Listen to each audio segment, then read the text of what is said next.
There are moments in history when the silence of the universe is broken, not with the violence of thunder or the rush of wind, but with something quieter, stranger, a flicker, a pulse, a frequency that emerges not from nature or machine, but from intention. On a warm August evening in 1977, while most of the world slept beneath a soft Ohio sky, something extraordinary happened.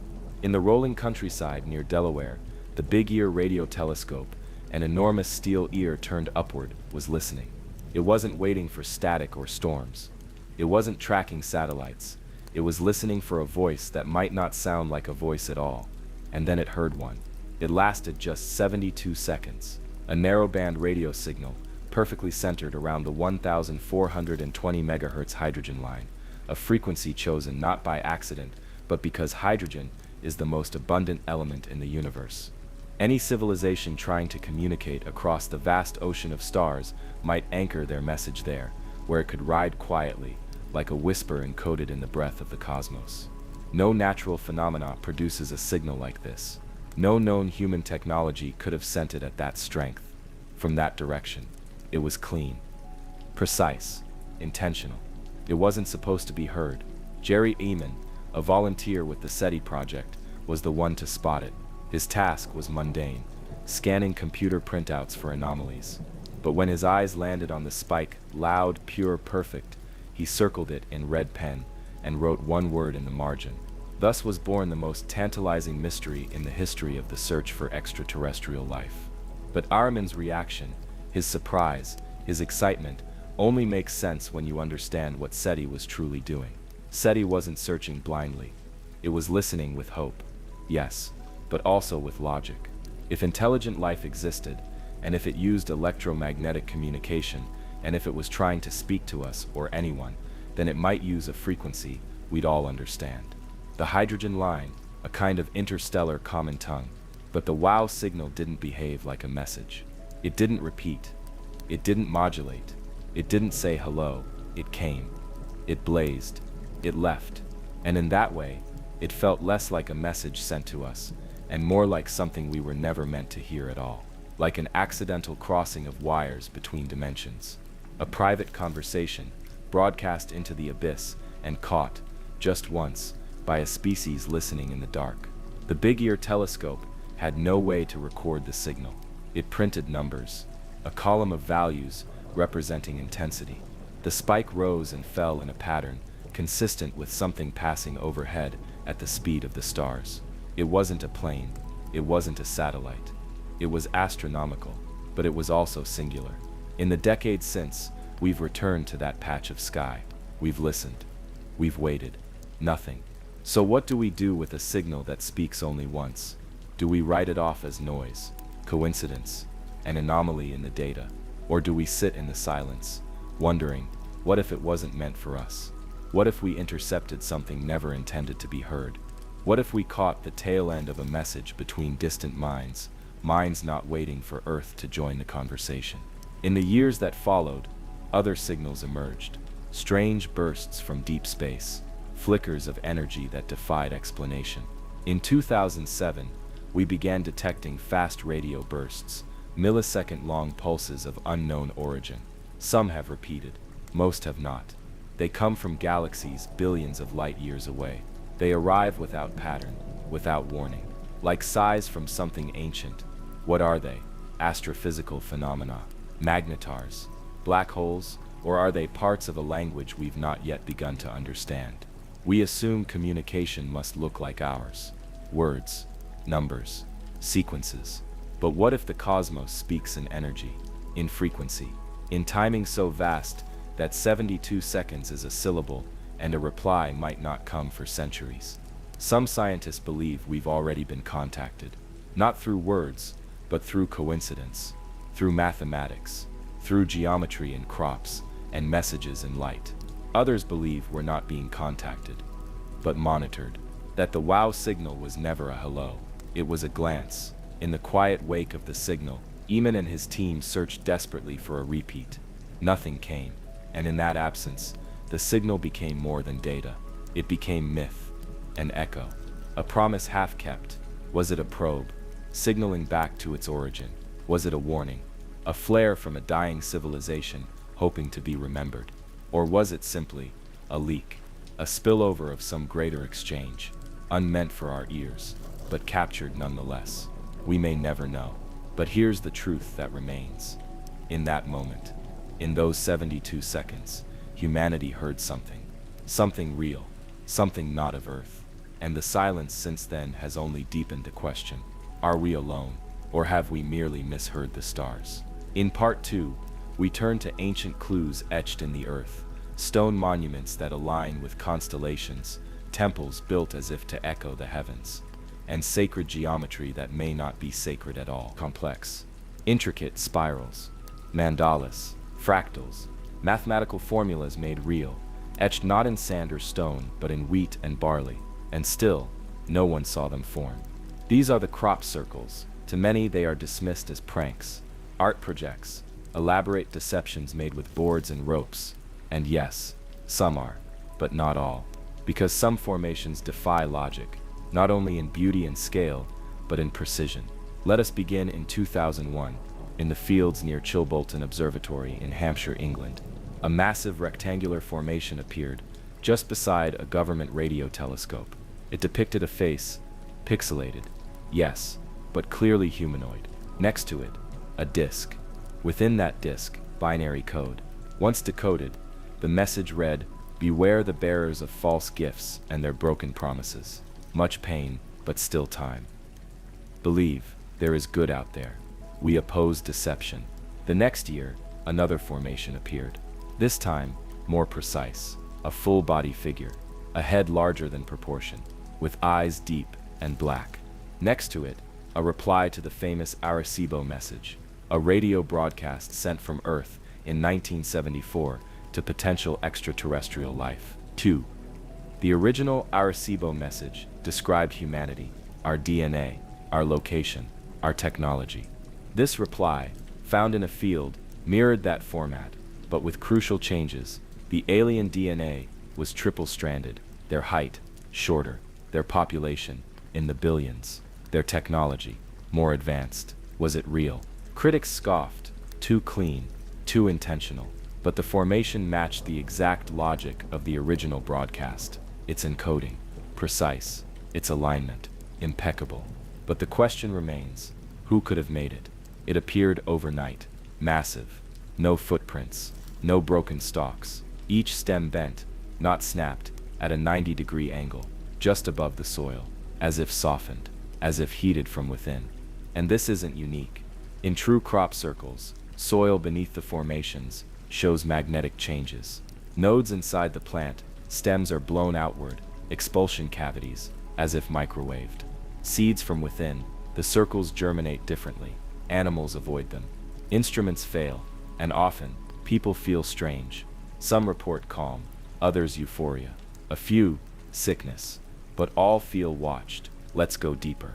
Many formations are based on sacred geometry. The flower of life, Metatron's cube, golden ratios, Fibonacci, spirals. Designs that appear in nature, in DNA, in galaxies. Mathematicians have studied them. The complexity of some patterns exceeds what could be plotted by hand in a single night. Some appear within 45 minutes, during rainfall, in silence. Who then makes them? Hoaxers. Some, yes. Artists, certainly. But there is a subset, roughly 20%, that cannot be explained by conventional means. Eyewitnesses have seen orbs of light dancing over fields just before a formation appears. Others hear humming, tones. One man described a throat vibration as the circle formed beneath him. Satellite and aerial images sometimes catch anomalies, shadows with no object, thermal shifts, magnetic pulses. So what are they? Messages, maps, warnings? Or are they something else entirely, a kind of communication we haven't evolved to understand? A few researchers believe crop circles are not messages sent to us, but responses, that they're interactive, that meditating on their patterns can induce dreams, visions, even downloads of information. These aren't hallucinations. They're consistent. People describe geometric temples, beings made of light, words that aren't heard but understood, and always the sense of being taught. Not shown, but reminded. Reminded of what? Of something we've forgotten. One contactee, an academic, reported seeing a vision of a massive circular pattern floating above Earth. Not in space, but in consciousness. Each formation on the ground mirrored a point in that circle, a dial, a sequence. And when all were complete, something would unlock. Is this metaphor madness? Or are the crop circles not the message, but the code to decode the message? A language of ratios and resonance, of rhythm and meaning, a frequency we don't hear, but feel. In the next part of our journey, we explore where communication moves beyond geometry, into the deepest realm of consciousness itself. Not just dreams, but transmissions received in altered states, from the forest, from the stars, from within. They appear in the threshold between sleep and waking, between silence and sensation, not quite dreams and not quite memory. You do not summon them, they arrive. In many traditions, they are called spirits. In others, angels. In some, they are nothing less than gods. But in the modern language of contact, they are described in simpler terms. Beings of light, reports of luminous entities, stretch back through centuries of human experience. Cave paintings depict humanoids surrounded by radiant halos. Sumerian and Egyptian carvings show winged forms descending from stars. Monks, mystics, and prophets describe glowing visitors who teach, warn, or simply observe. And today, they are still arriving, but not through open skies or spacecraft. They come through the mind, in states of trance, during meditation, at the edge of near death, and most curiously, under the influence of specific plants. Among the most powerful of these encounters comes through DMT, dimethyltryptamine, a compound found in hundreds of plants and even in the human brain. Nicknamed the spirit molecule, DMT, when consumed, often brings the user into contact with what many describe as intelligent others. They appear instantly. The environment shifts. Colors vibrate with impossible intensity. And then they come. Not shadows, not hallucinations. Beings formed of light, geometry, emotion. They do not speak, but they are understood. Some call them machine elves. Others say they are teachers, guides. One user described them as conscious equations wearing masks. Another said they were more real than anything I've ever known. What's remarkable is not just the content of these experiences, but their consistency across cultures, across individuals. The same types of entities appear, the same messages, the same feeling. We are being observed, but not harmed. Some experiences go further. The beings perform operations, open bodies, not physically, but symbolically. They heal, reprogram, adjust, and often they say this: we've been waiting. Waiting for what? The theory grows stranger. Some researchers, like Dr. Rick Strassman, believe DMT opens a neurological doorway, a kind of internal antenna that allows consciousness to receive information from outside physical reality. Not dreams, not fantasies, but another dimension of being, and the beings. They are not created by us. They are accessed. This same idea echoes in shamanic traditions. In the Amazon, ayahuasca ceremonies are conducted not for pleasure, but for healing and insight. Drinkers speak of la medicina, the medicine, who teaches them. They describe vast halls of information, light-formed serpents, and radiant figures that show them truths about their lives and about the universe. In Tibetan Buddhist traditions, the practice of dream yoga is designed to keep consciousness active during sleep. Advanced practitioners report meetings with luminous forms, bodhisattvas, ancestors, or entities beyond description. They return from these dreams with knowledge, sometimes personal, sometimes universal. Are all these traditions describing the same phenomenon, just wrapped in different cultural robes? What is it about altered states that allows this kind of contact? And perhaps more importantly, are these beings reaching out, or are we tuning in? One theory suggests the universe is a kind of mind, an informational field, intelligent, layered, and consciousness is not locked in the brain, but rather received, like a signal.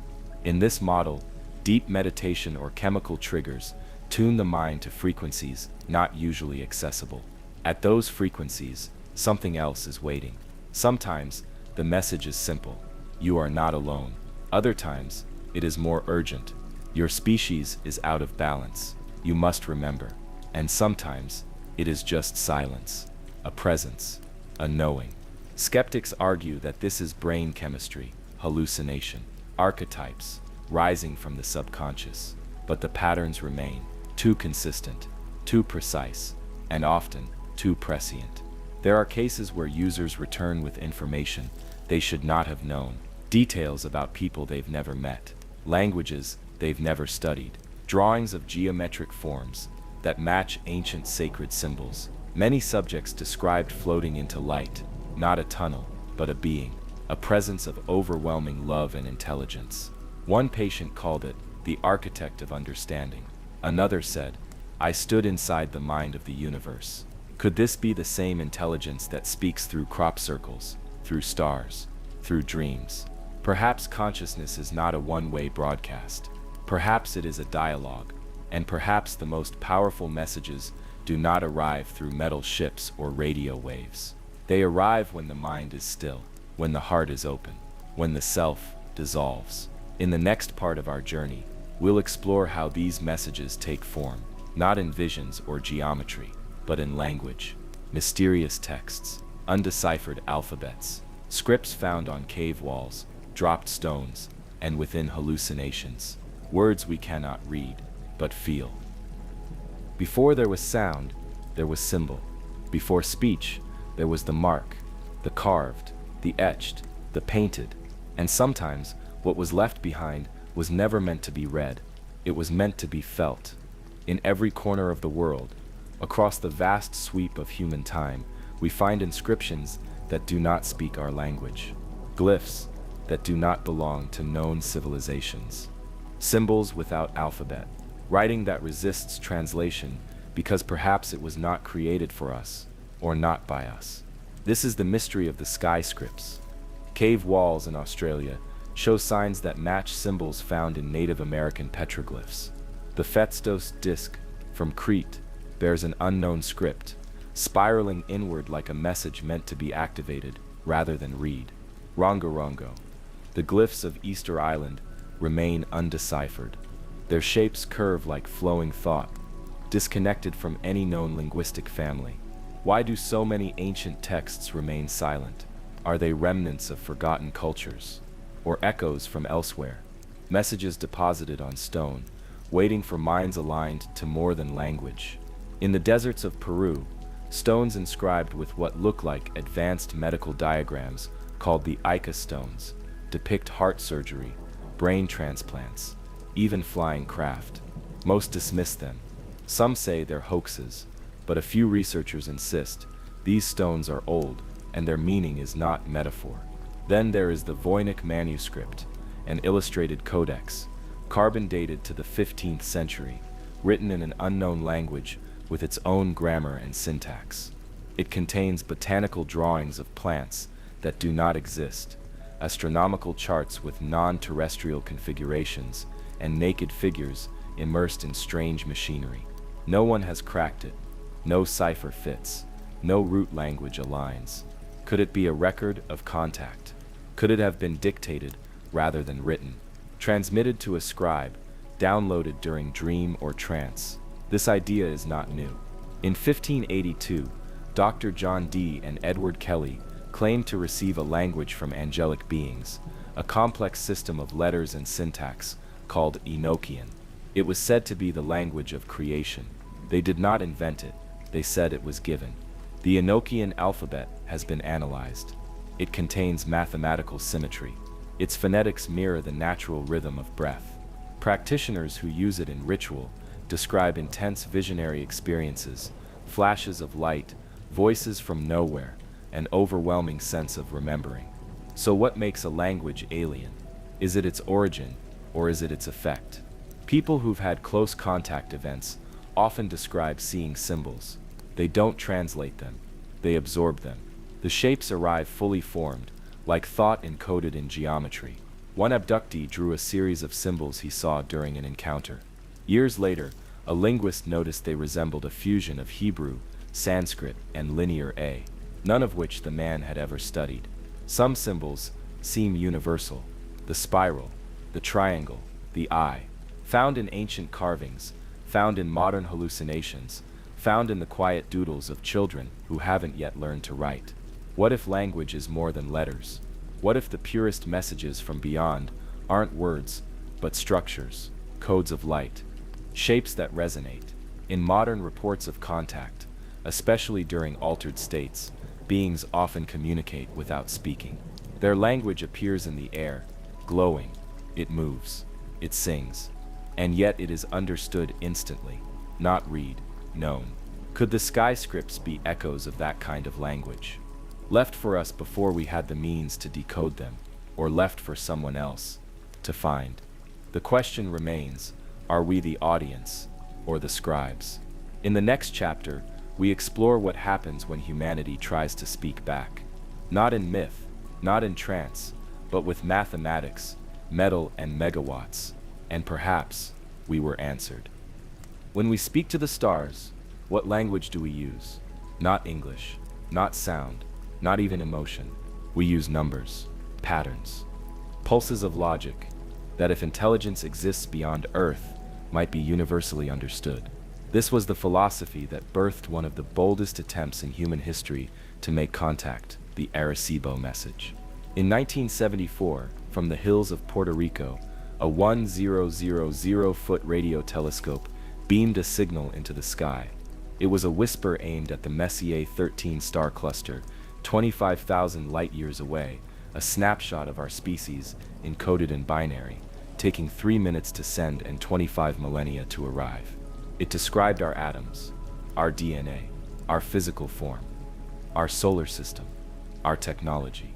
It was not a message of words, but of structure. And then, in 2001, something answered.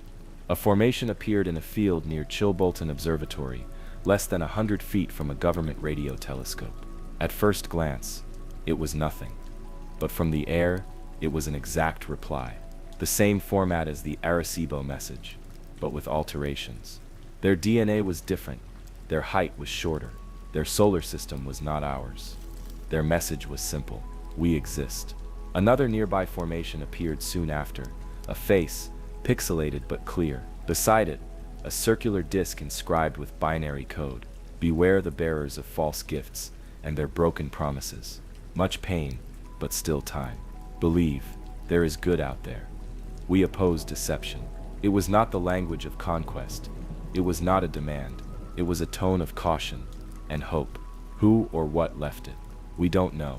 But these were not lone anomalies. Since the 1960s, other signals have flickered into our detectors. Some brief, some sustained, all mysterious. In 1967, astronomers in Cambridge detected precise pulses of radio waves, so regular, so unchanging.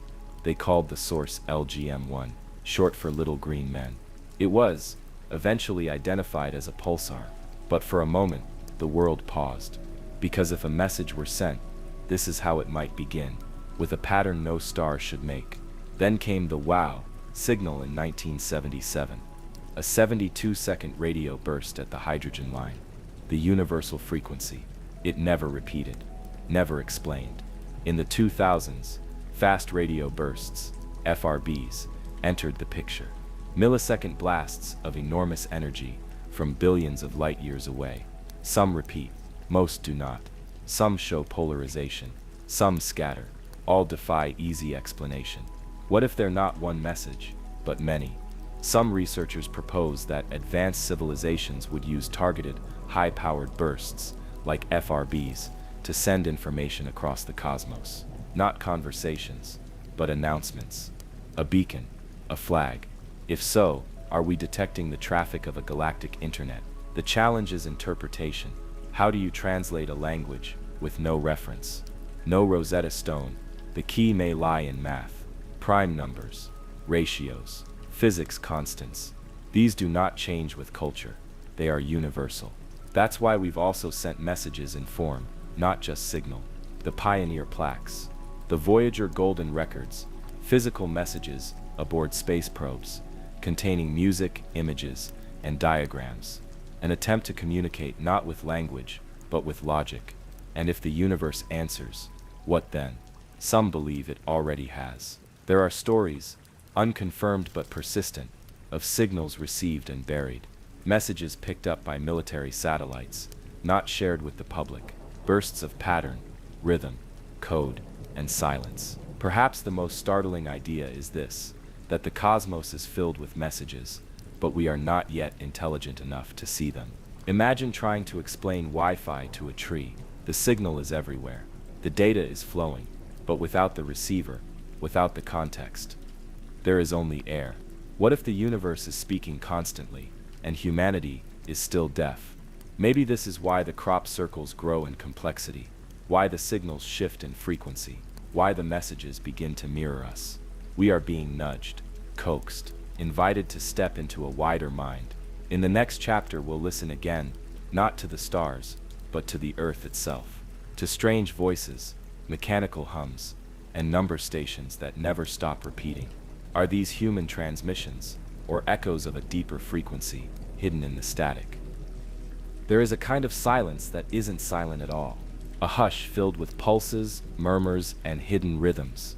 Beneath the hum of modern life, behind the white noise of space, there are signals, some mechanical, some melodic, some too deliberate to be ignored.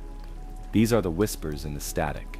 They have been detected for decades, strange transmissions from unknown sources, heard across the globe, but belonging to no country, no organization, no known purpose. One of the most infamous is UVB-76, nicknamed the Buzzer. It broadcasts a dull, repeating tone on 4,625 kHz. Every few hours, the tone is interrupted by a voice, Russian male, speaking a short sequence of numbers and names. No explanation, no acknowledgement. Then, the buzzing resumes. It's been broadcasting, almost without pause, since the 1970s. Officially, it's said to be a military communication, but no one claims it. And sometimes, odd things happen. Voices in the background, conversations, doors closing, the sound of breathing. Other stations behave similarly. Number stations. They broadcast voices reading numbers, letters, sometimes seemingly gibberish, often in mechanical monotone. These broadcasts are heard worldwide, from abandoned airwaves. At random intervals, they do not acknowledge listeners. They do not respond. Why do they exist? Some say they're for espionage, a method of transmitting codes to agents in the field. Others believe they're part of psychological operations, sound pollution meant to confuse or distract. But some researchers ask a different question. What if they aren't for us? What if these stations, or at least some of them, are not broadcasting, but relaying echoes of messages received, fragments of a larger distributed conversation, a system not of human design? Consider this: during the Cold War, listening posts around the world reported unexplained audio anomalies, rhythmic beats, pulses at precisely timed intervals, sometimes accompanied by bursts of high-frequency static, sometimes interspersed with tones that resembled sonar. These weren't random, they repeated, tracked, moved. And then there are the reports from deep-sea listening devices, hydrophones meant to track submarine movement. They, too, record anomalies, mechanical hums, rhythmic clicking, sounds that travel for thousands of miles, with no identifiable source. One such sound, known as the bloop, was detected in 1997. It was ultra-low frequency, incredibly powerful, and originated from the southern Pacific Ocean. Initially thought to be geological, further analysis suggested it matched the acoustic signature of a living organism, one far larger than any known creature. But nothing ever surfaced. The sound was never heard again. Are these the mutterings of the earth, or something more? Let's return to radio. In 1960, the first long-delay echoes were reported radio signals that returned to Earth seconds, even minutes after being transmitted. Normally, signals bounce off the ionosphere or satellites and return in milliseconds. But these lagged.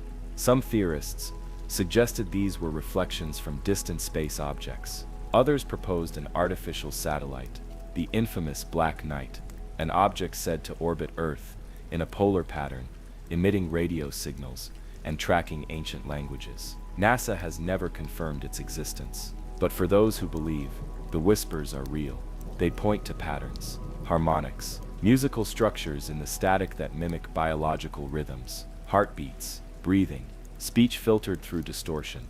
Some researchers have converted radio signals into spectrograms, visual representations of sound, and found images, shapes, sometimes faces, sometimes symbols, as if the static is hiding more than just noise. Then there are personal stories. People who report hearing tones before sleep, voices in white noise, radios that tune themselves, messages whispered between stations. Is it pareidolia, the brain finding meaning in randomness, or is it reception?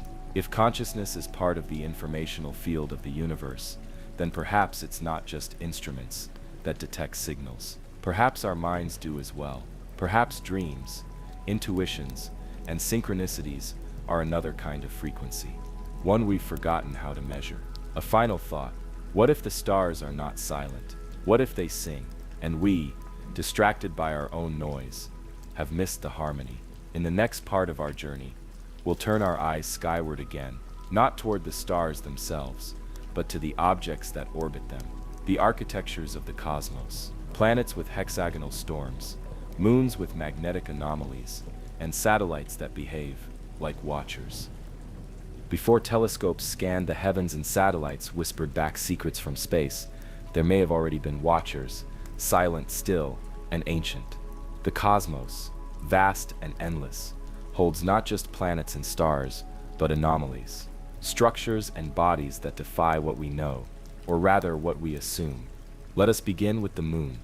It hangs in our sky like a sentinel, always facing us, its rotation perfectly synchronized so that only one side ever gazes down. A cosmic coincidence? Perhaps. But anomalies accumulate. The moon's density is lower than expected. Its core seems hollow.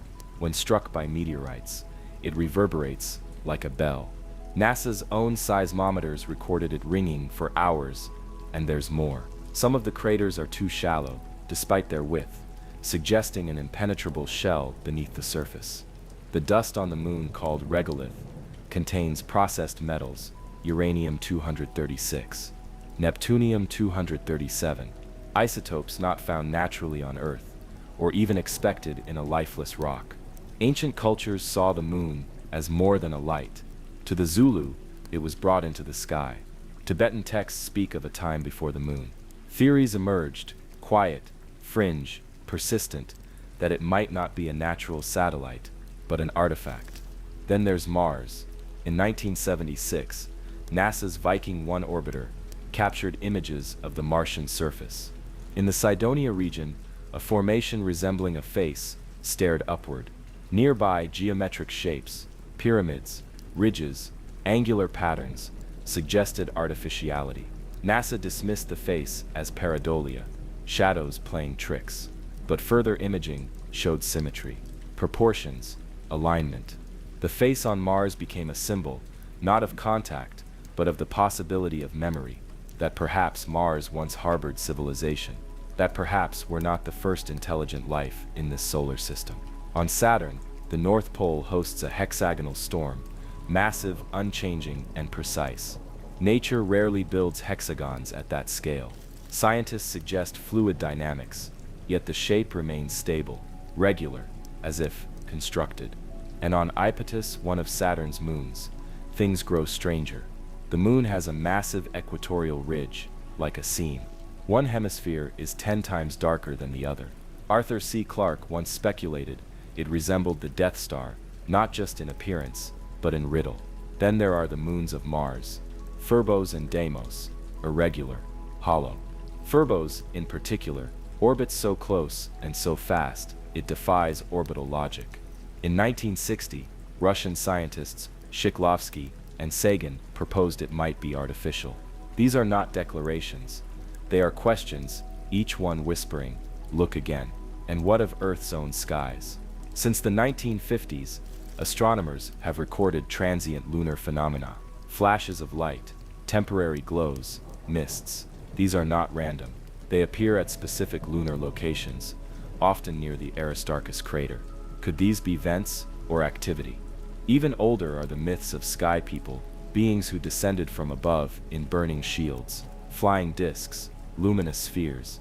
These accounts appear not just in one culture, but globally. In India's Vedic texts, the Vimanas, flying chariots, are described in detail. Their propulsion, their battles, their sound. The Dogon of Mali describe a star invisible to the naked eye. Sirius B before modern astronomy confirmed it. They say beings from that star came in spinning ships and gave them knowledge. Is all this coincidence, or is it pattern? Across the solar system, we find moons with magnetic fields, planets that shouldn't exist, and asteroid belts where a planet may have once been. There is speculation, deep, persistent, and unsettling, that we are not the first watchers, that before telescopes, there were eyes. Not biological, perhaps, but mechanical, positioned, observing, and perhaps they still are. In the next chapter, we descend again to Earth, but not to the surface. To the great glyphs carved across continents, not lines of language, but messages of scale, drawn not for humans, but for something watching from above. There are drawings so large, you cannot see them from the ground. Not truly, you must rise. Lift above the dust, above the clouds, and then patterns emerge. Lines that stretch for miles, shapes cut into desert crust, spirals, animals, grids, symbols etched into the earth itself, visible only from the sky. These are the geoglyphs, the messages left in open air. In southern Peru, across the vast Pampa region, the Nazca lines form one of the most enigmatic sights on the planet. Hundreds of lines crisscross the ground, some simple, some winding, some outlining spiders, hummingbirds, monkeys, and unknown forms. They are massive. The spider alone stretches over 150 feet. But here's the question, why? Why would an ancient culture without flight create art only visible from the sky? Archaeologists suggest ceremonial purposes, water rituals, astronomical calendars. But others wonder, were these not for gods, but for watchers? Signals laid out for aerial eyes? The Nazca aren't alone. Across the globe, similar figures appear.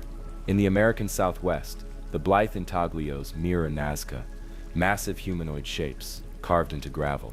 In the Amazon rainforest, deforestation has revealed complex geometric earthworks, perfect circles, squares, and causeways built long before modern civilization. In Kazakhstan, satellite imagery uncovered steppe geoglyphs, more than 50 giant shapes, including swastikas, rings, and crosses, made of mounds and trenches, dating back thousands of years. And in the Uffington Hills of England, the White Horse, a 300-foot-long figure carved into chalk. Its style is abstract, its head elongated, its legs too thin. It resembles not a natural horse, but something else. Across continents, across millennia, cultures inscribed the land with shapes only visible from the sky.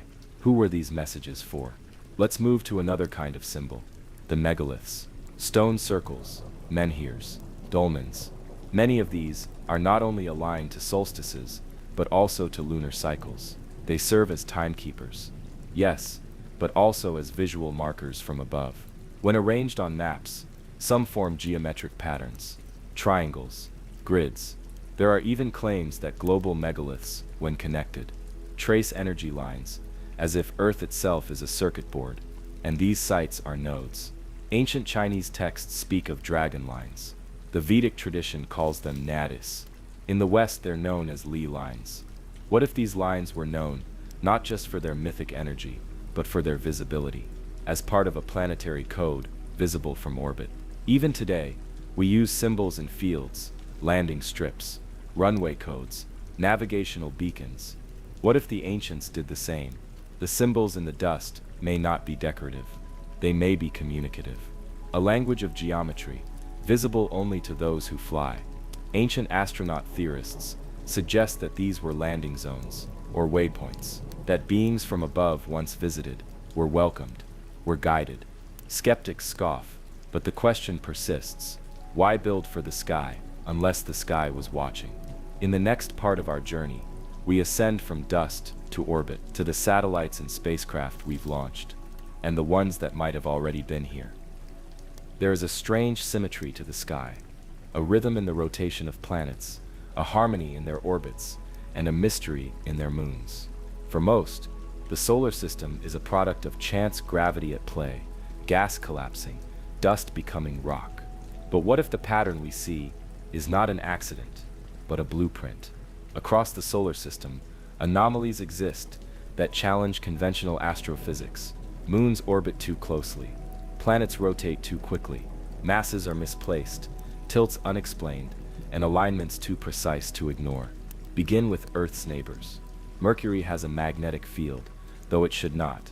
It spins too slowly and is too small. Venus spins backward. A day there is longer than its year. Uranus rolls on its side. Neptune emits more heat than it receives.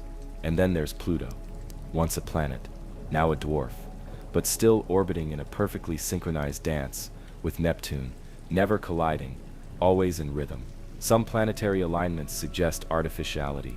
The Titius-Bode law, a mathematical pattern predicting planetary distances from the Sun, was dismissed when Neptune didn't fit. But then Pluto did. Was the law flawed? Or is there an underlying design we haven't grasped? Saturn's rings, immense, delicate, impossibly thin, should not have lasted billions of years. They are young, too young. Their symmetry too perfect. The spacing between the rings follows a harmonic ratio. Sound, in solid form. Saturn also sings. Its magnetic field oscillates. Radio waves leak into space.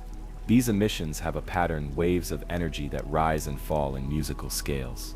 And deep inside the planet, something moves, causing the rings to tremble. Is it natural, or is it a pulse? Jupiter's moon Europa has a global ocean beneath its ice. Its surface is young. Something melts the ice from below, and its gravitational interaction with Jupiter creates a heating effect, tidal flexing. But some believe more is at work, that the warming is not just mechanical, but controlled. Mars has an odd orbit. Its moons, Phobos and Deimos, are too small to have formed naturally.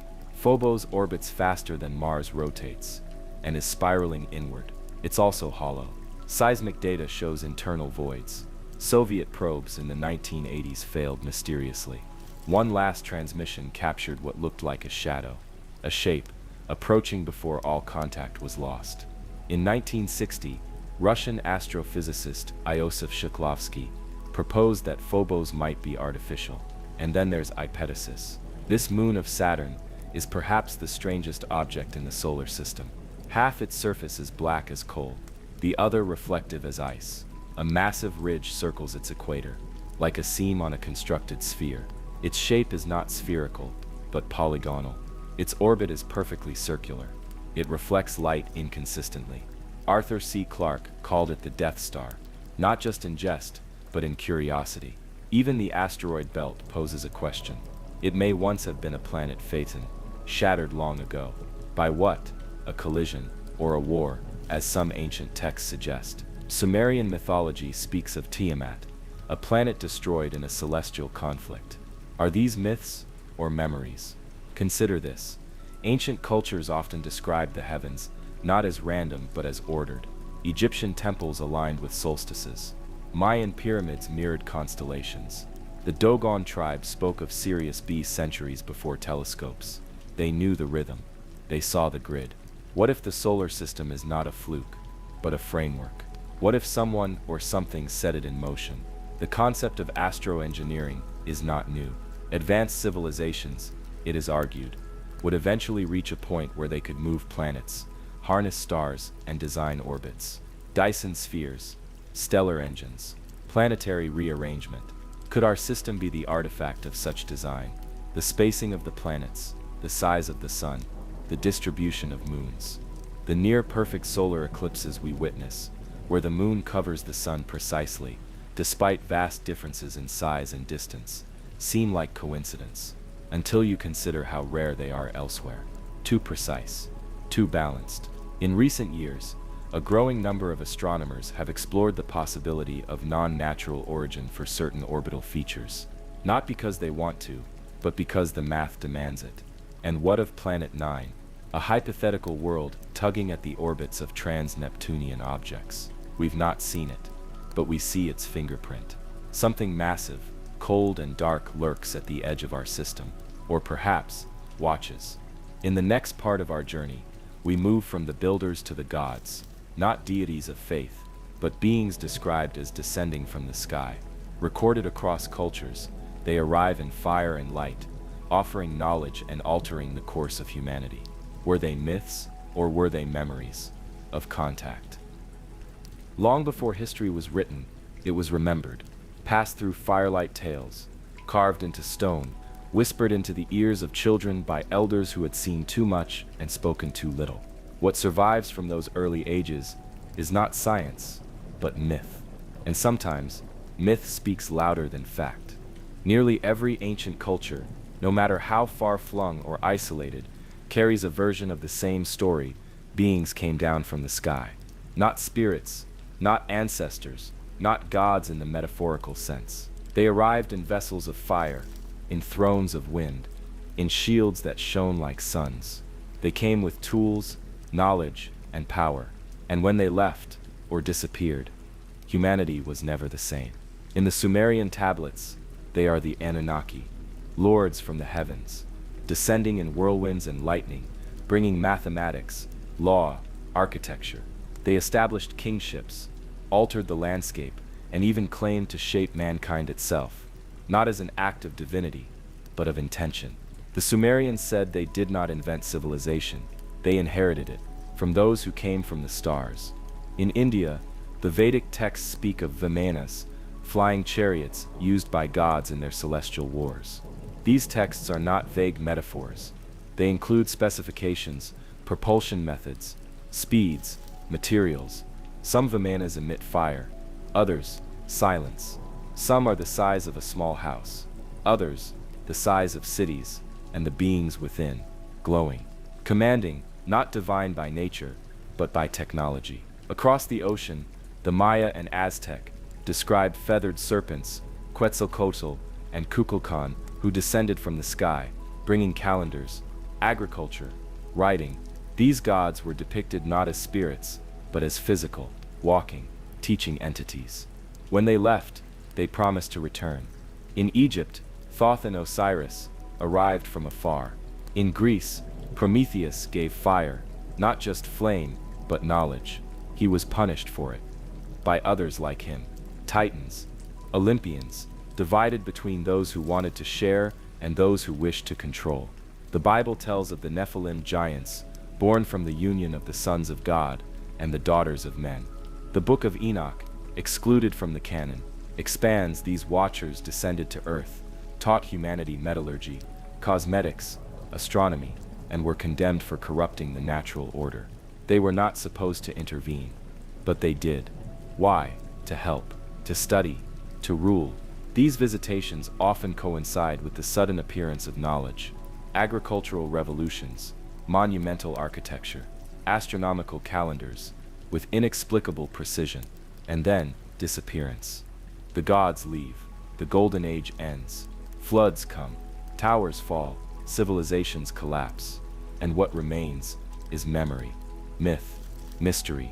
There are modern theories that suggest these beings were not supernatural, but extraterrestrial, that early humanity mistook advanced visitors for gods, but others propose something deeper, that these beings were not from another planet, but from another plane. Dimensional travelers, consciousness in form, the same intelligences accessed during deep meditation, vision quests, or near-death experiences. The gods descend not just in ships, but in dreams, in visions, in flames that do not burn, and voices that do not echo. And when they speak, their message is always the same. You are more than you believe, but you are not alone. Sometimes they teach, sometimes they warn, and sometimes they act. There are records, etched in stone, passed through legend, of battles in the sky, lights fighting lights, whole cities raised by forces from above. Was this metaphor or memory? Even now, in the age of technology, reports continue of craft with impossible speed, of being seen at the edges of sleep, of synchronicities, too perfect to ignore. Perhaps the gods never left. Perhaps they changed the costume, but not the play. In the next part of our journey, we ask a difficult question. What if these gods did not just visit? What if they gave us something? Knowledge, technology, tools that allowed us to move stone like feather, to lift blocks with light. What if we didn't build alone? All around the world there are stones that should not have been moved, let alone carved. There are temples whose construction defies not only the available tools of their time, but in some cases, our own. And again, ancient texts tell us the same thing. They did not build alone. Start with Baalbek in modern-day Lebanon. There at the base of a Roman temple complex lie 3 megaliths so massive that no known ancient or modern crane could lift them. They weigh over 800 tons each. They are cut, fitted, and placed with an impossible precision. The question isn't just how, it's why. Why build with stones that strain logic and physics? In Egypt, the Great Pyramid of Giza is more than a tomb. Its placement is exact, aligned within 1/15 of a degree to true north. Its base is level to less than an inch across 13 acres. The stones, millions of them, are interlocked with joints too fine to slip a blade between. It encodes pi, the golden ratio, the speed of light, in meters if measured a certain way. Coincidence? Or was it designed to speak to something beyond the eye? There is no mortar, no evidence of scaffolding, and yet it has stood unmoved for over 4,000 years. In South America, at Pumapunku, immense stones are carved with right angles and interlocking notches, so precise that modern engineers have difficulty replicating them, even with CNC machines. The stone itself is andesite, harder than steel, and yet it's as if they were molded, not carved. In India, the Kailasa temple in Ellora was carved downward from a single piece of rock. It was not built, it was subtracted. Over 200,000 tons of stone were removed, not in pieces, but through a planned vertical excavation. No drafts, no revisions, just the final product, a temple of impossible complexity. No records explain how it was done. Ancient legends claim divine assistance, celestial architects, tools that cut without contact. Some researchers propose the use of sonic levitation, resonance technology, that certain frequencies, when applied to mass, can reduce or negate its weight. Tibetan monks are said to have used horns to lift boulders. Myths speak of songs that moved mountains. In Egypt, depictions show the god Thoth giving the gift of writing, math, and measurement. In Mesoamerica, Quetzalcoatl brings calendars and architecture. In Mesopotamia, Enki brings the Me, the tablets of civilization. Were these gods simply metaphors for ideas? Or were they instructors?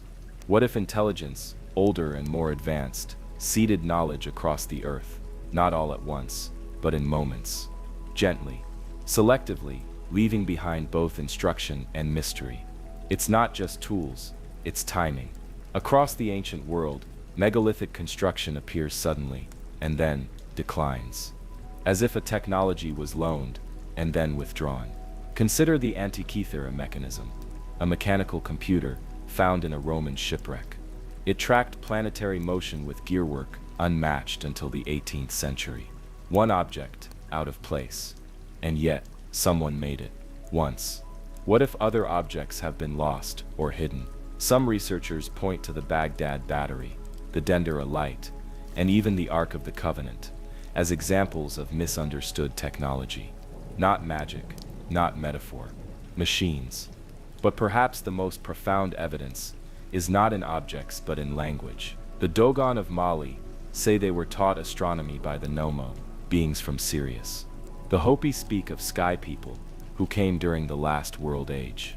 The Vedas describe blue-skinned beings arriving in radiant vehicles, carrying weapons of sound and light. All of them speak of knowledge delivered, not developed. Could it be that human civilization has advanced, not in a straight line, but in waves, each uplifted by contact, then left to interpret the gift? And if so, will it happen again? What happens when the builders vanish? The stones remain, the myths remain, but the hands are gone. What is left behind is not just structure, but echo, architecture as memory, language as artifact. In many traditions, there is the belief that knowledge is cyclic, that truth is not invented, but remembered, that the ancients knew more, not less, and we are recovering what was once common. There is a pattern to the ruins. Sacred geometry reappears, Fry ratios, fractals, nested forms, not just aesthetic, functional, harmonic. Structures resonate, temples hum, music encoded in stone. Researchers have found that many ancient sites amplify sound in specific frequencies. The hypogeum in Malta creates standing waves at 111 Hz, a tone linked to altered consciousness. Chavinda Huantar in Peru was designed to reverberate with water. Were these spiritual enhancements, or part of an instructional design? As we scan these ruins with LiDAR and magnetic sensors, new layers appear, chambers, cavities, whole cities beneath forest, a forgotten network.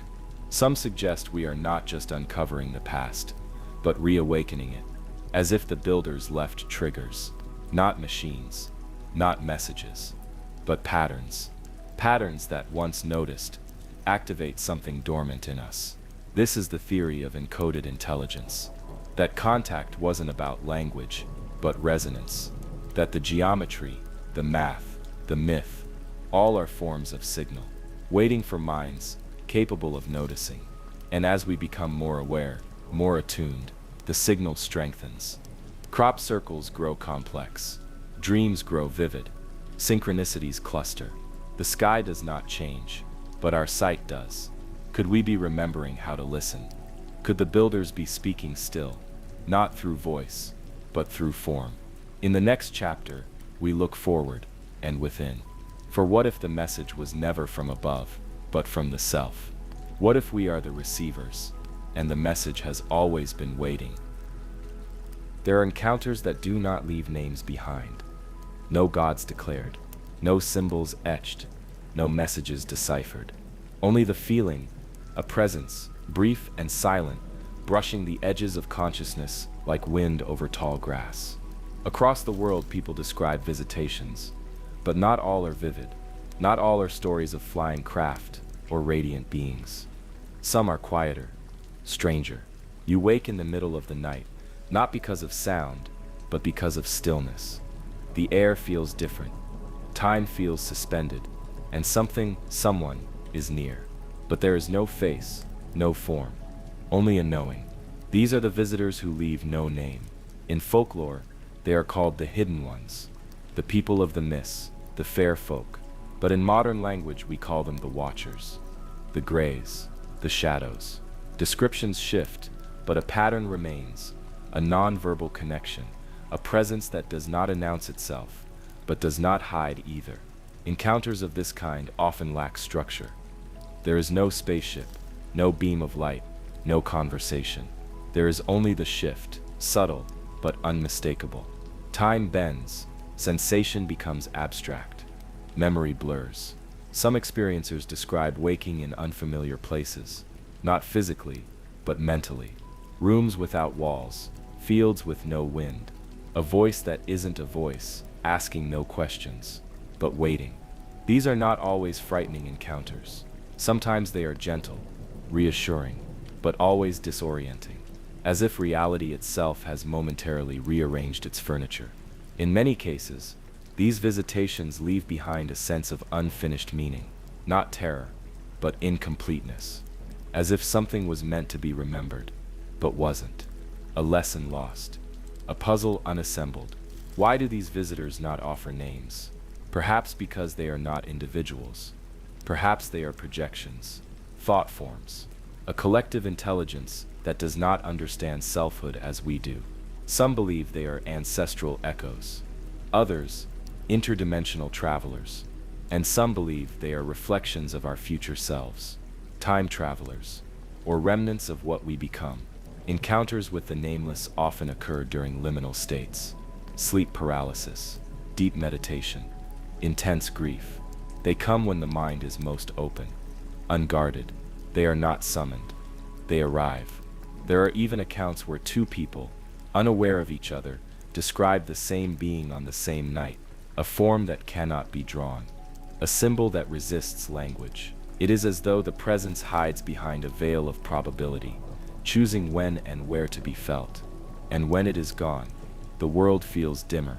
Perhaps names are too small for them. Perhaps identity is irrelevant to their function. Or perhaps they are waiting to be named by us, waiting for us to become fluent in their form of communication. Not words, not images, but resonance. They appear not just in the lonely skies above farmland, but over reactors, silos, and war zones. Bright orbs, above the most dangerous places on Earth. Lights that move against wind and logic. Objects that hover where destruction dwells. In 1967, at Malmstrom Air Force Base in Montana, multiple nuclear missiles suddenly went offline. Dead, silent, simultaneously. At that exact moment, guards reported a glowing red object hovering outside the facility. It didn't attack. It didn't speak. It simply observed and left. In Ukraine before the Chernobyl disaster, workers and locals reported unexplained lights in the sky. After the explosion, pilots and rescue teams saw orbs moving in and out of the radioactive cloud without damage. What were they doing? Monitoring? Witnessing?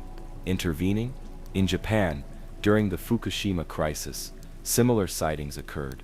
Silent shapes in the sky, filmed, witnessed, and dismissed, as if the planet's pain draws their presence.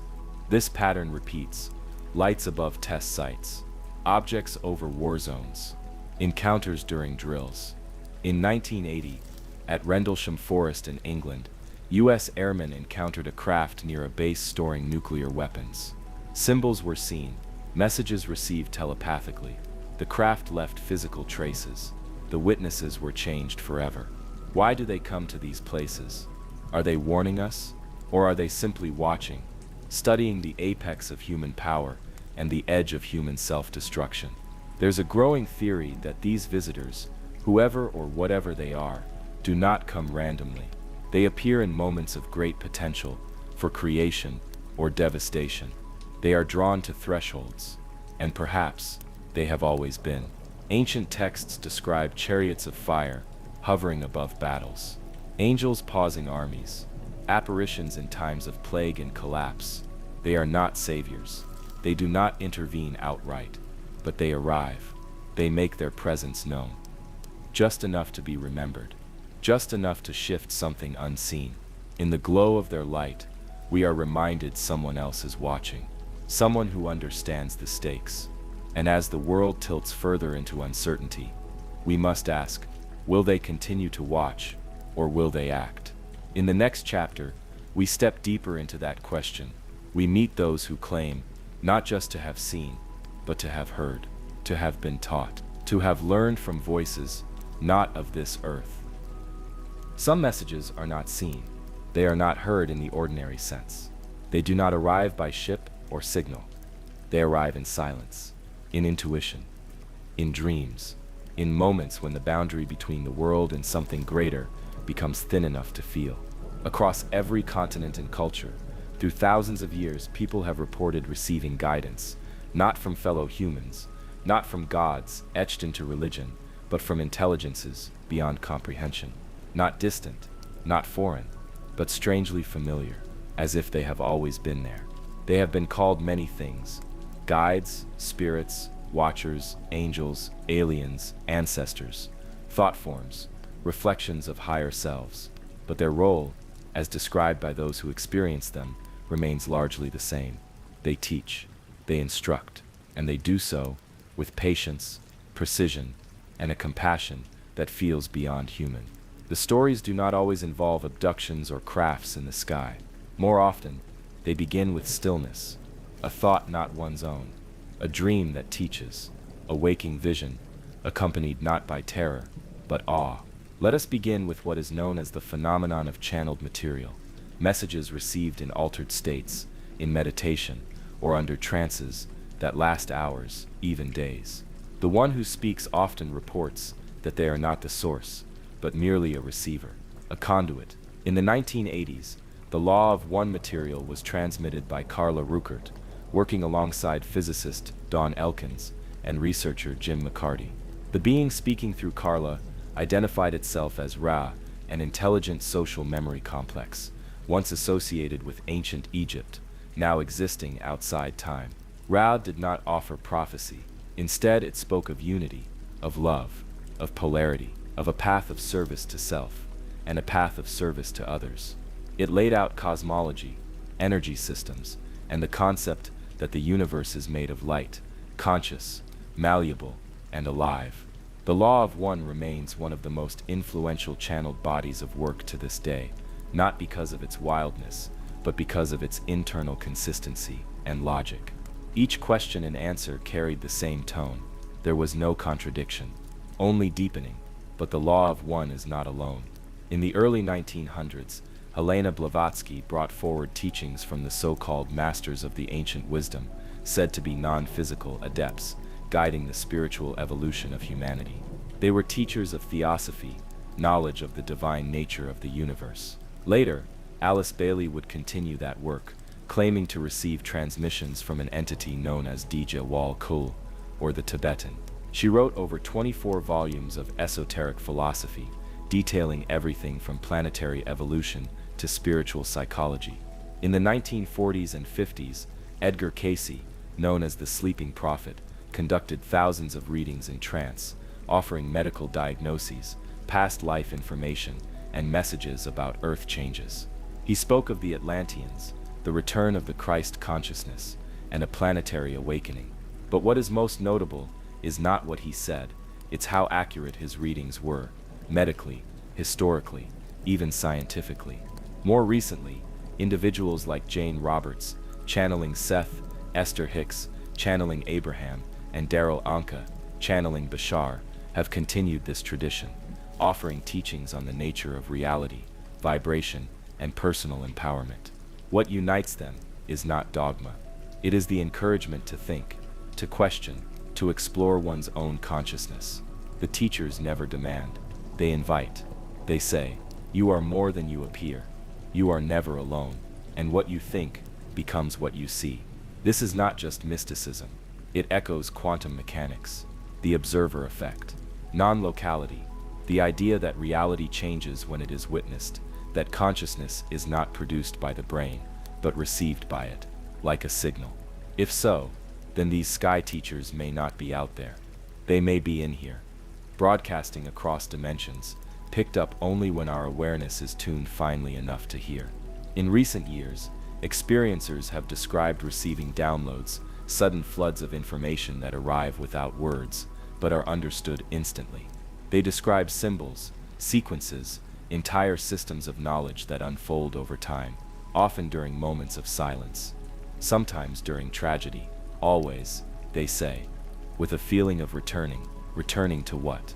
A truth once known. Children speak of beings made of light, who visit them in dreams. Elders near death report conversations with loving presences. Some claim to see them as orbs, others as shadows in the corner of the room that never feel threatening. What's striking is the emotional imprint. Calm, focus, clarity. When asked why these teachers do not appear openly, the answer is often the same.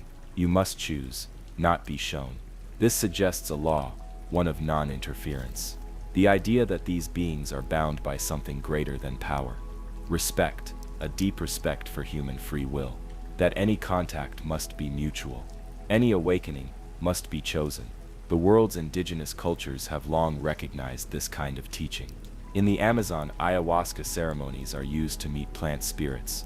Some say, star spirits. In the Australian Aboriginal tradition, the Dreamtime speaks of ancestral beings who taught through vision and symbol.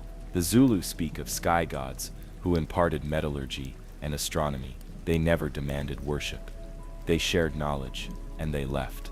Not forever, but until we were ready to hear more. Today, with more people turning inward, seeking answers beyond religion or politics, the sky teachers are returning. Not physically, but in dreams, in visions, in synchronicities, too perfect to dismiss. They are not here to punish. They are here to teach. And perhaps we are ready to learn. Because as the noise of the world grows louder, something else begins to rise underneath. A quiet voice. Familiar, steady, ancient. It says, "Look up, look within, remember. And when you do, you will see we never truly left." Before language, there was sound. Before the word, there was tone. And before we ever called to the stars with radio, we listened deeply, instinctively to the hum beneath the world. That hum never went away. It lives in the crackle of fire, in the rush of water, in the breath between heartbeats. It hums in the stones, in the wind, and in the silence between thunder. To those who can hear it, not with ears, but with presence, it says something that words never could. The universe is not empty. It sings. Across ancient temples and sacred sites, from mountain caverns to desert monoliths, humans built not only with stone, but with sound. Structures were not just aligned to stars. They were tuned to frequencies. Frequencies that healed. Frequencies that changed the way the mind moved through space. In Malta, deep beneath the earth, in the hypogeum of Al-Saflini, archaeologists found a chamber that amplifies sound at precisely 111 hertz. Chant within its curved walls, and your voice becomes layered, vibrational, immersive. Studies show that exposure to this frequency shifts the brain from beta waves into alpha, creating deep, calm, focused attention and altered states of consciousness. Why 111 hertz? No one knows. But the same frequency recurs in other places, in the ancient Serpent Mound of Ohio, in Mayan ball courts, in the Oracle Chamber at Genija. It's as if the builders knew something modern science is only rediscovering. Sound changes matter. Sound opens doors. This understanding of vibration, resonance, and healing exists in every tradition. The Aboriginal Yidaki, known as the didgeridoo, has been used for 40,000 years. Its low, droning tone creates harmonics that affect both body and land. In Tibet, singing bowls ring with overtones that slow heart rate and synchronize brain waves. In Hinduism, mantras repeat vibrational syllables that align the body with cosmic principle. Omen. It is the sound of the universe in Sanskrit. But it's not symbolic. It's real. Modern physicists have confirmed that space itself may vibrate at a foundational level, that the universe, in its most basic expression, may be a form of music, strings resonating through 11 dimensions. String theory, quantum resonance. We are not just in the universe, calming, we are made of its music. And this music is not always soft. Sometimes it is sharp. The Earth, too, makes sound. In 1991, scientists detected what they call the hum, a global phenomenon. People in cities across the planet reported hearing a low-frequency vibration, persistent, tonal, almost melodic. It wasn't a hallucination. Instruments confirmed it, but no source could be found. It seemed to emerge from the air itself. Other sounds followed. Booms, sky trumpets, metal-on-metal groans echoing from the sky in places like Canada, Ukraine, the US, and the Philippines. Sometimes they occur during seismic activity. Other times, they come from nowhere. And then, silence, not quiet, but a deep, oppressive silence. As if something was paused, as if something was waiting. These tones, frequencies, and silences are not accidental. Some researchers propose that they are messages, not in words, but in pattern, a universal language of resonance. One that bypasses thought, bypasses translation, and enters directly into consciousness.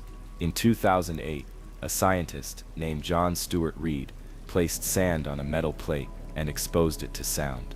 The result? Patterns, geometries, mandalas. Known as cymatics, this field shows that frequency shapes matter. When the tone shifts, the pattern changes. What then is the shape of the universe's sound? What form emerges when a galaxy sings? When a neutron star pulses? When a black hole breathes? NASA has converted data from stars and planetary bodies into audible frequencies. The result is haunting, rhythmic, musical. Saturn produces tones like deep wind through bone. Earth hums at 7.83 He, the Schumann resonance, a frequency matched by the human brain during meditation. We are entrained to the planet. Our cells resonate with the Earth. And yet, there are other sounds. Sounds not from this world. Recordings from space missions, capture clicks, whispers, modulations that do not match cosmic background noise. In some cases, repeated. In others, intentional. Could it be that sound is not just communication, but contact, that the universe sends messages, not as messages, but as tones, as frequencies that stir something within us, not to understand, but to remember? In crop circles, when tones are played near the formation, electrical fields shift, devices malfunction. Some patterns appear in seconds, created, perhaps by a pulse of sound, rather than by touch. In ancient lore, the Ark of the Covenant was said to speak in tones that could kill. Temples in Egypt and Angkor Wat were constructed with stone that amplifies harmonics. Could these have been instruments, libraries, devices not of storage, but of activation? We have forgotten how to listen. We tune only to language, to speech, but beneath every word there is breath, and beneath that breath is vibration. In sacred traditions, sound is used not only to heal, but to lift, to connect, to call. Some believe that the next phase of contact will not come through radio or light, but through resonance, that we are being tuned, slowly, gently, to a universal chord, that our bodies are instruments, and that soon we will remember how to play.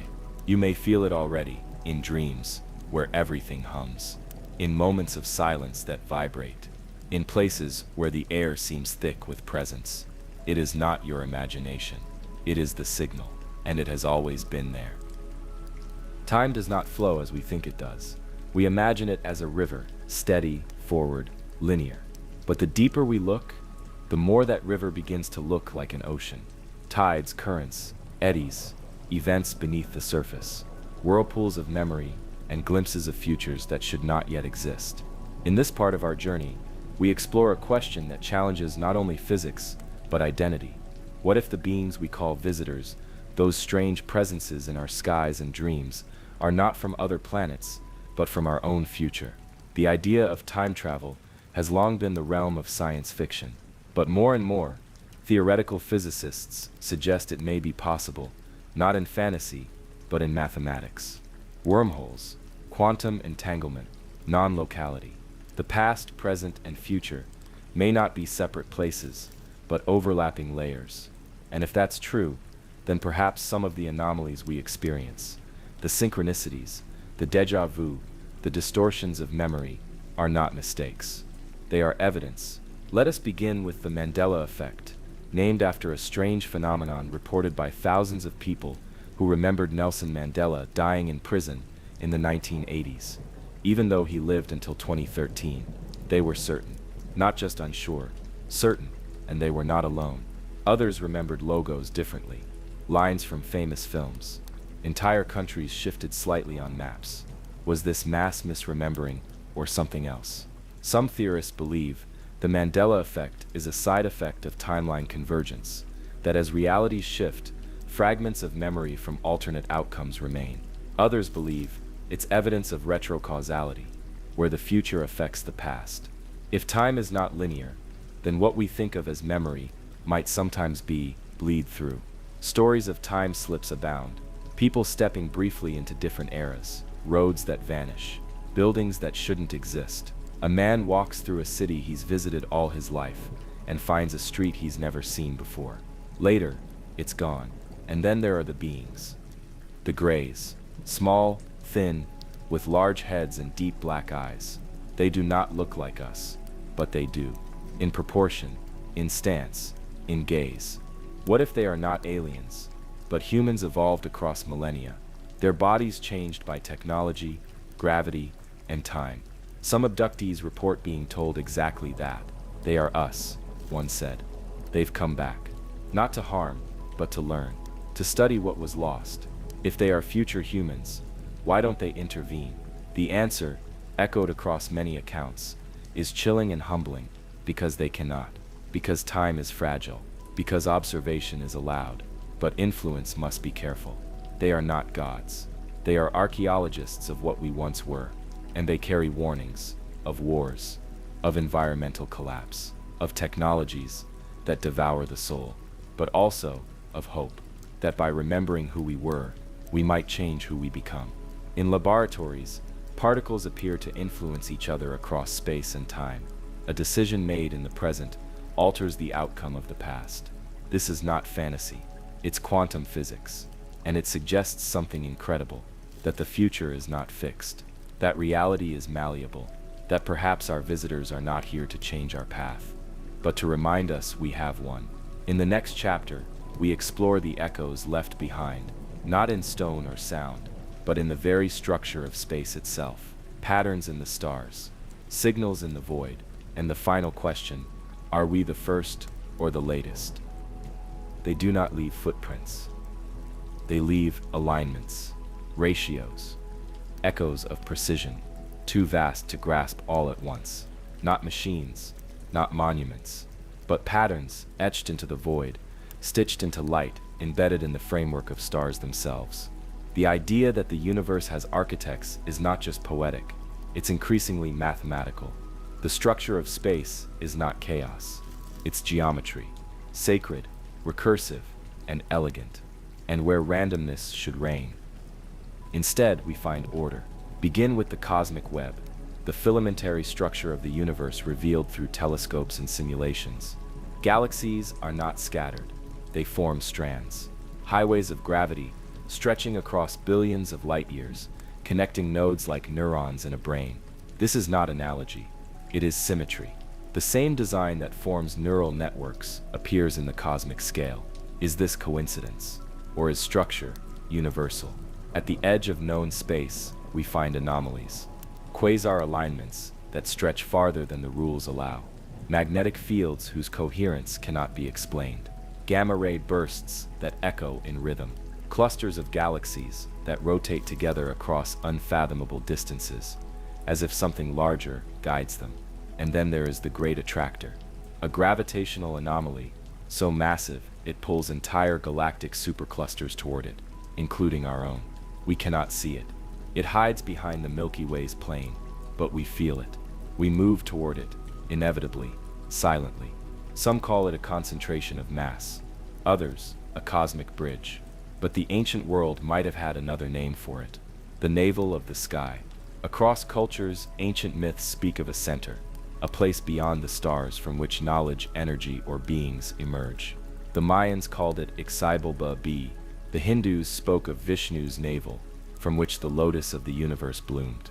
In Egypt, it was the Due, the sacred center from which the gods descended and to which the pharaoh returned. These were not just metaphors, they may have been memories. In more modern terms, consider Dyson spheres, hypothetical megastructures built around stars to harvest energy. If civilizations survive long enough, this kind of architecture becomes possible. If we can conceive it, might others have already built it? In 2015, astronomers studying a star known as KEC 8462852, now called Tabby's star, found its light fluctuated wildly. Not like a planet transit, not like dust. The dips were irregular, deep, complex. Jason Wright, a Penn State astronomer, proposed a daring idea. Perhaps we were seeing the edges of a structure, an orbiting array, or megastructure, an artifact. The media called it an alien megastructure. The science remained cautious, but the mystery remains. And this is only one star. Could there be others? Could the void be not empty, but full of constructions so vast we cannot perceive them yet? Imagine planets rearranged to encode a message visible only from light years away. Imagine pulsars, a kind of stellar lighthouse, arranged to signal not random bursts, but binary code. There is precedent. Pulsars are so regular, they've been considered natural timekeepers. But some pulses do not behave. They shift, they echo. In 1967, when Jocelyn Bell Burnell first discovered one, the signal was nicknamed LGM1, Little Green Men. It wasn't a joke, not entirely, because the signature was too clean, too deliberate. We now know pulsars are natural, but the idea remains. If one wanted to be noticed, one could use them, manipulate a few, encode a message in the interval between bursts, like a drumbeat in the dark. And perhaps that is already happening. The Voynich manuscript, the Phaistos disc, the Antikythera mechanism. These may be local echoes, fragments of a larger language, not written in words, but in systems. Devices left like breadcrumbs, and the ultimate breadcrumb. The stars themselves, ancient temples align with constellations. The pyramids echo, Orion's belt. Teotihuacan maps the Milky Way. Göbekli Tepe records the precession of the equinoxes, 11,000 years ago. Before cities, before history. What if they were not mapping the sky as it was, but as it had been, or as it would become? What if they were built not to observe the heavens, but to communicate with its designers? Not gods, not aliens, but architects, not of life, but of time. In Part 20, we will explore the final mystery, the signs and warnings encoded in modern encounters, from abductions to mass sightings. What are we being prepared for? And why does the message always feel familiar?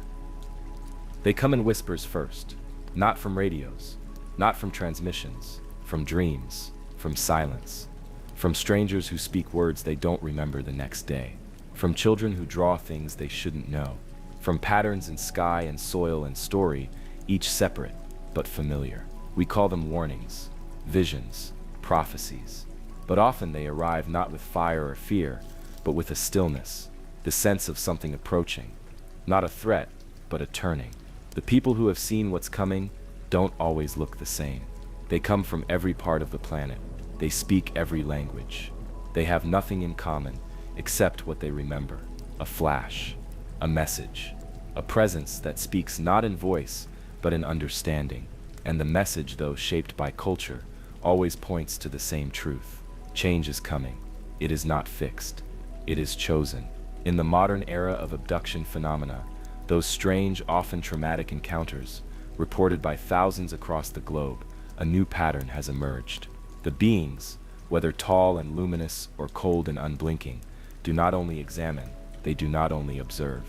They show images, scenes, flashes of oceans rising, cities burning, forests turning to dust, but also lights returning, new children born, a world healing. It is not a single message. It is a choice. Why show us this? Why burden people with visions they never asked for? Some abductees report being told that they will remember, when it is time, that they carry something. Seeded memory, a role, a frequency that will activate in the right moment. It's not about status. It's not about being chosen. It's about being ready. There are patterns in these warnings. In the 1980s, the late researcher Dr. John Mack, Harvard psychiatrist, began interviewing experiencers, not delusional, not confused. People whose lives had been transformed after contact. Again and again, the message was the same. The earth is alive. She is watching.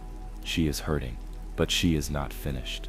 The visitors, whether extraterrestrial, interdimensional, or future selves, seemed deeply concerned with ecology, balance. Technology used without wisdom. One experiencer described being shown a field of machines consuming light itself. Another saw the earth covered in a red fog, but the most haunting were the silences.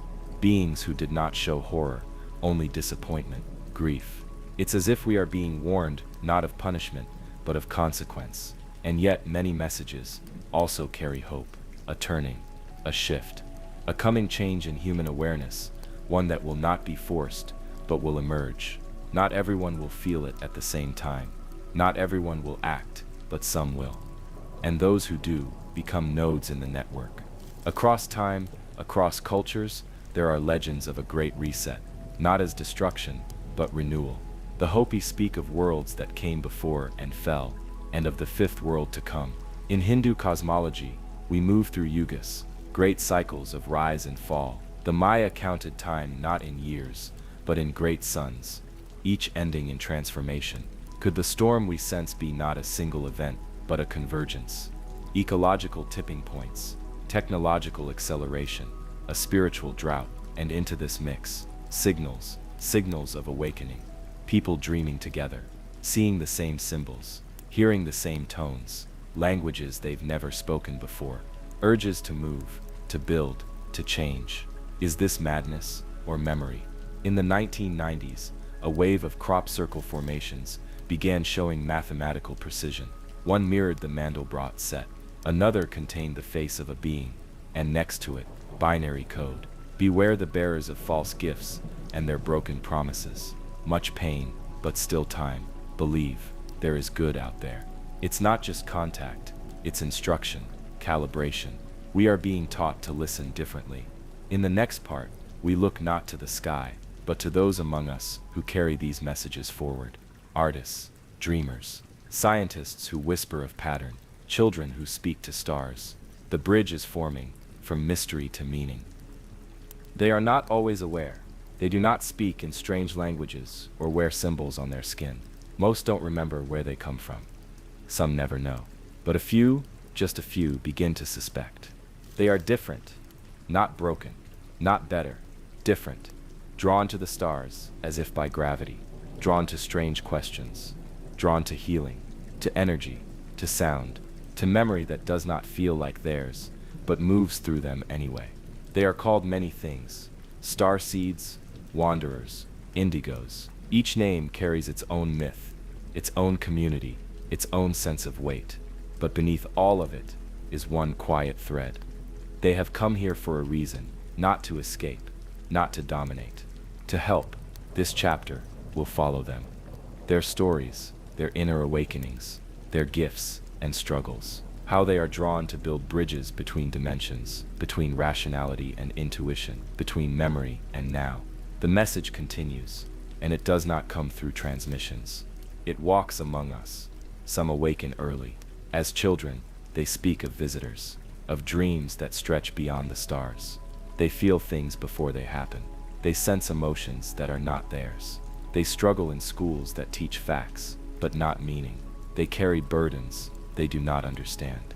Others awaken later, after a loss, a near-death experience. A moment of silence, so deep that something else speaks through it. They do not find the message. The message finds them. Across cultures, these individuals often follow the same path, one of remembering. They begin to ask questions others avoid. They seek connection, not just with people, but with the earth, with light, with what lies behind the eyes of strangers. Some become healers, others, artists. Some withdraw, some lead, but nearly all speak of the same sensation, that they are here to help, but often feel helpless, that something waits inside them to be activated. In sessions of hypnosis, in dreams, in sudden insight, they speak of other lives, other places. Not fantasy, memory, of looking down on Earth and choosing to come, of missions not fully remembered. I came to hold a frequency. I came to prevent something. I came because I couldn't not come. These are not delusions of grandeur. These are the echoes of a call.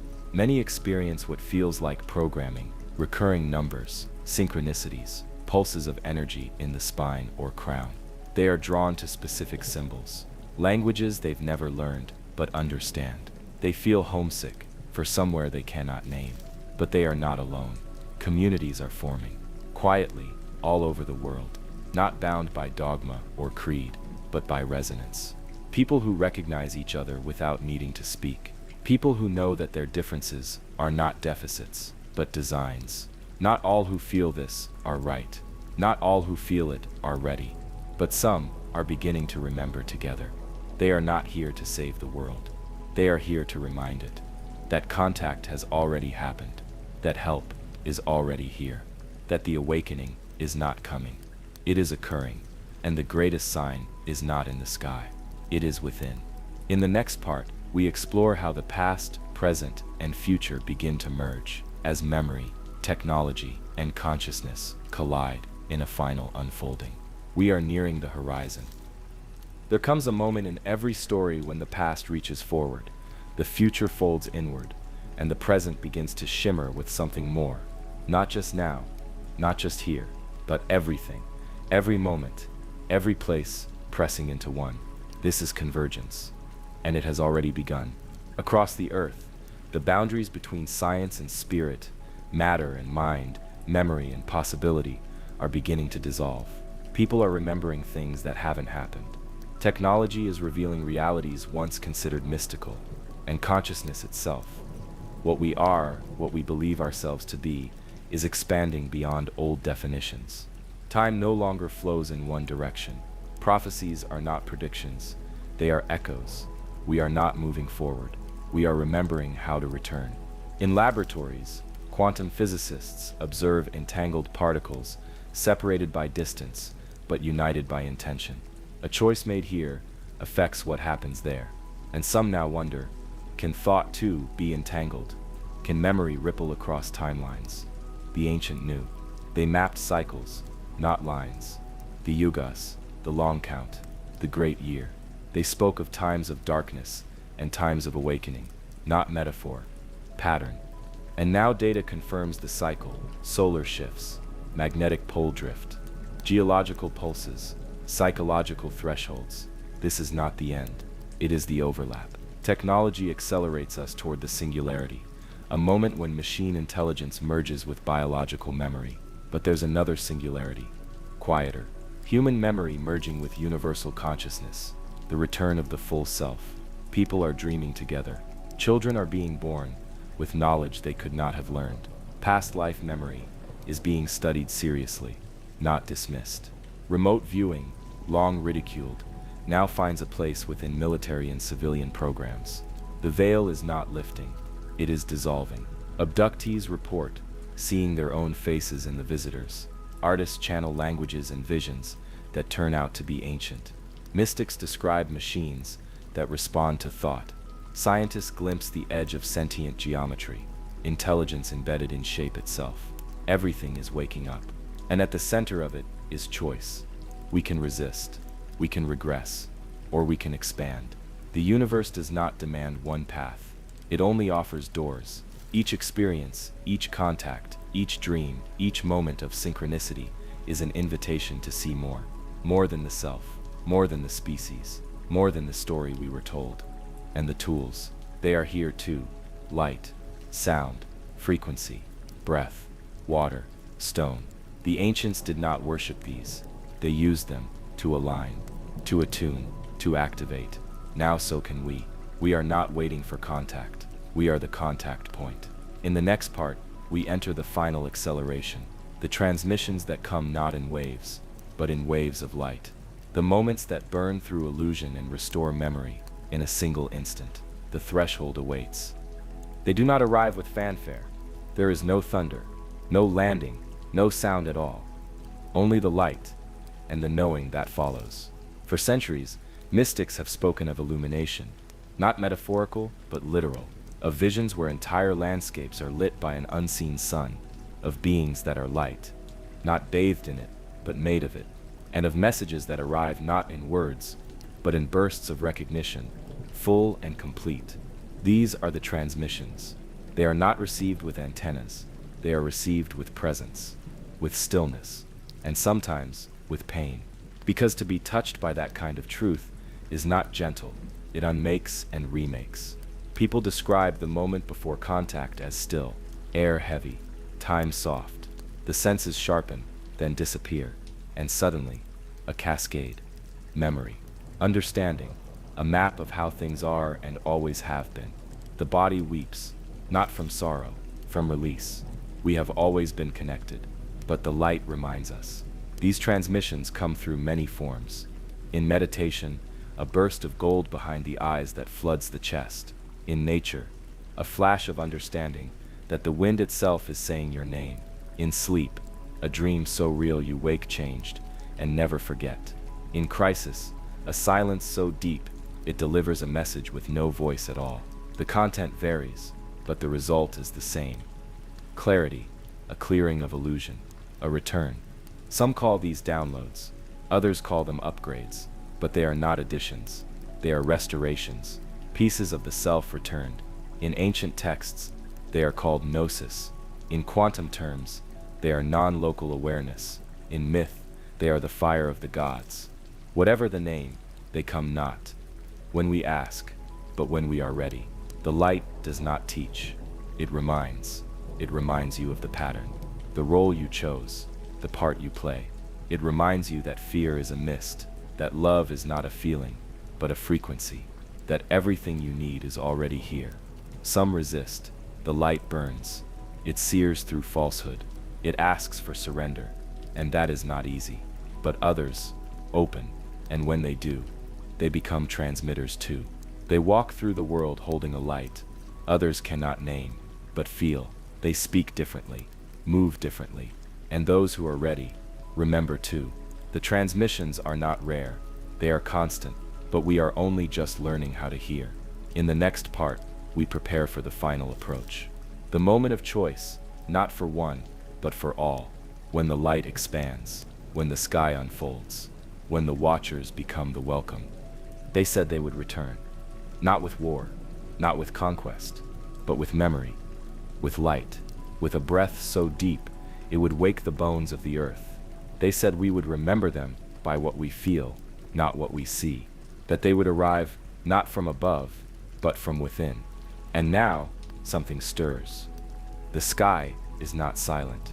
For millennia, it has watched, listened, and held in its vault a story far older than any written word. We have told ourselves that the stars are empty, that space is vast, cold, and blind. But something ancient pulses behind it, an awareness both still and stirring. The return is not a moment. It is a movement, a deep shift across minds, timelines, and frequencies. The Earth itself is responding. The solar system is changing. The Schumann resonance, once stable, now fluctuates. Magnetospheres ripple without clear cause. Light arrives more quickly. Dreams grow more vivid. Time feels elastic. People everywhere are reporting the same thing. The sky feels closer. Across the globe, from mountaintops to cities, forests to oceans, humans are sensing something just beyond sight. Sometimes it appears as light spheres that float silently, with purpose. Sometimes sound, a frequency that seems to pierce through thought and settle into bone. Sometimes it is presence, a sense that someone is there just watching. This is not fiction. Airline pilots, military officials, entire villages, they see things, feel things, experience things that challenge the linear narrative. They are no longer ridiculed. They are recorded, because the return is no longer a secret. It is encoded in prophecy. The Hopi spoke of the day of purification, when the blue star Kachina would dance in the plaza, removing masks from all. The Dogon of Mali knew of Sirius B before Western science confirmed its existence. The Maya, long misinterpreted, never predicted the end of time, but the end of one cycle and the beginning of another, a return. But this return is not limited to sky, it is cellular. People are changing. Some describe waves of energy coursing through their bodies. DNA activation to visual disturbances not linked to illness, but awakening. Spontaneous memory of other lives, other worlds. The boundaries between lifetimes thin. Families gather not only by blood, but by frequency. Some people you meet feel instantly familiar. You know them, not from here, from before, from elsewhere. They carry the same vibration. They arrive to assist, to remind, to anchor. Light workers, grid keepers, frequency holders. Names don't matter, their task is the same. To hold space for the shift, the return is not a rescue. It is a reunion, one that demands participation. The Earth herself has chosen. She is not a victim. She is ascending, not into place, but into state, into frequency. The resonance is rising, and with it, every consciousness willing to open. But there is resistance. Old systems fracture, institutions grasp for control. False lights emerge, technologies meant to mimic the awakening, but void of soul. There will be imitation. There will be confusion. That is why the real return must be felt. No one will convince you. No one will save you. But if you listen, if you truly listen, you will know, because they are already here. They walk among us. Some know, most do not. Some return in physical form, others in consciousness only. Some through art, some through sound, some through children. This is the return, not a landing, a remembering. And when enough remember, the sky will not need to open, because the earth will already shine.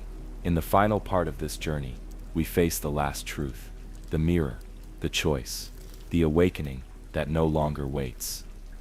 It begins in silence, not the silence of absence, but the silence of fullness. A quiet so complete It contains all sounds. A stillness so deep it speaks. The journey to this moment has spanned not just pages and hours, but lifetimes. Through visions and transmissions, through timelines and dimensions, we have traced the echo of something calling us home. And now we arrive. But arrival does not mean an ending. It means recognition, integration, the realization that the story was never outside us. It was within. The stars were never distant. They were written into ourselves. This final transmission is not from them. It is from you, because you are the message. You are the one who remembers. Across the planet, in quiet rooms and busy streets, people are feeling the convergence. They may not have words for it, they may not understand its shape, but they feel it, a pulse, a pressure, a sense of something vast, brushing the edge of their awareness. They pause, they breathe, and something ancient awakens. It is not knowledge, it is knowing.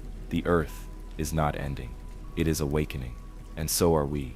The final transmission is not a sound but a chord, a resonance that gathers everything we have heard, learned, and remembered, and reflects it back. Not as information, but as transformation. It arrives in waves. The first wave is recognition. You realize you've heard this before, not in words, but in moments of synchronicity, in symbols that followed you, in feelings you could never quite explain. The second wave is disorientation, a shedding of the old skin. Systems no longer feel real. Beliefs fall away like dry leaves. You feel both lost and found. This is necessary. The third wave is coherence. Your inner world begins to match the outer. People show up who speak your language. Patterns emerge. You are guided, not by voice, but by vibration. And then the final wave, stillness, a peace that does not need proof. In this stillness, the message clarifies. You are not here to be saved. You are here to remember. You are not here to escape the earth. You are here to help her bloom. You are not waiting for contact. You are becoming it. You are the link. You are the light. In every ancient prophecy, in every whispered dream, in every symbol etched into stone or skin or sky, they left the same message. We never left you. You left yourselves. And now you are coming back. Some will not choose this path. They will remain in the old script. That is their journey.